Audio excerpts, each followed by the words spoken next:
If you've ever looked at a photo and thought, how is the light so magical? Probably golden hour. That dreamy, warm glow that wraps your subject and makes everything feel like a scene from a movie. It's not luck.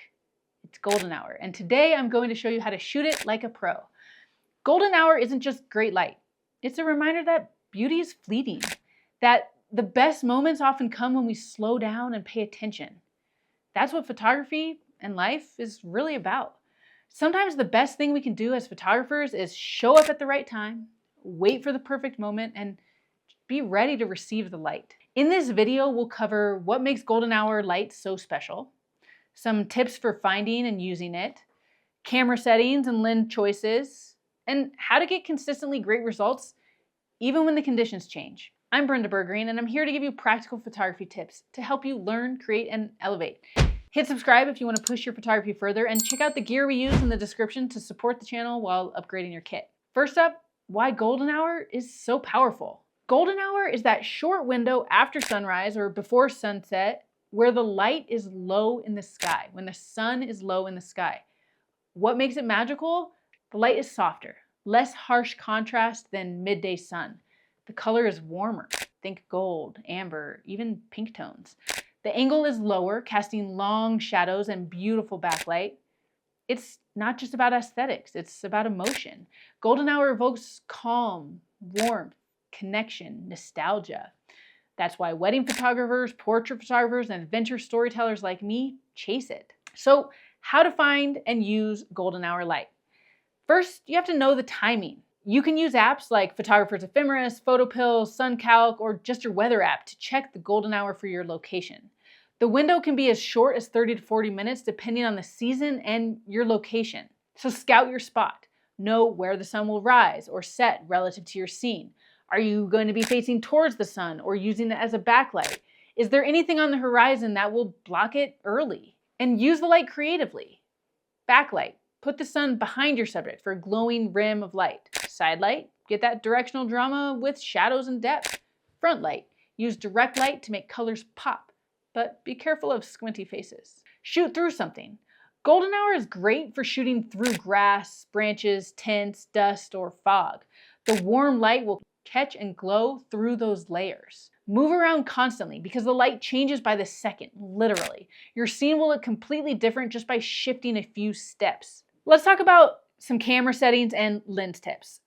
Shoot in manual mode or aperture priority mode. If you don't know how to shoot in manual mode, make sure you check out this video on shooting in manual mode for beginners. Shoot wide open, like f2.8 or f4 for dreamy background blur, or try f8, f11 for sunburst and landscape depth. The lower ISO will give you the clean shots, but don't be afraid to raise it as the light fades. For your shutter speed, watch for blur if you're shooting handheld and boost the ISO if you need to. When it comes to your lens choices, consider the wide angle lens like the 16 to 35 to capture the full scene, or a telephoto like the 70 to 200 to compress the light and make the glow intense.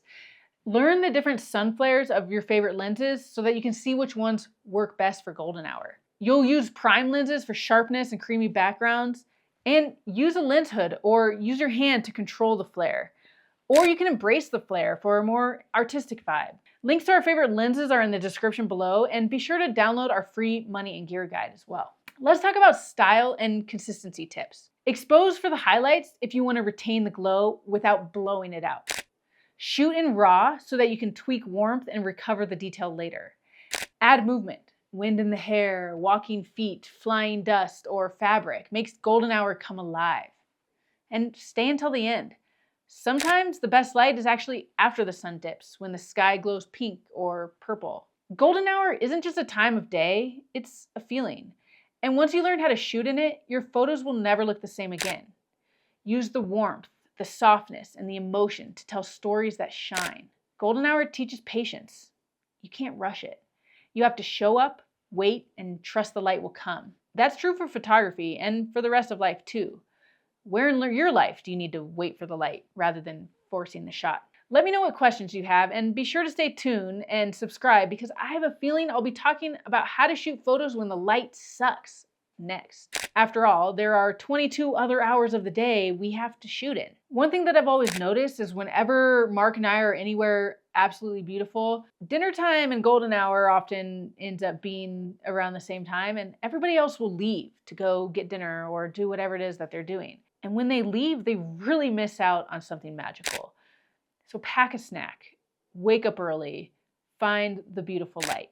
Whenever we're planning a trip and we have special places that we definitely want to visit so that we can photograph them, we not only figure out where they are, but we figure out the best time to photograph them. If you're planning some travel and adventures, make sure you head down to the description, visit our shop to get our ultimate travel photography guide, where you'll get quick tips on how to plan for your next adventure. Next up, check out my recent video on how to shoot adventures with the 16-35. I'll see you over there.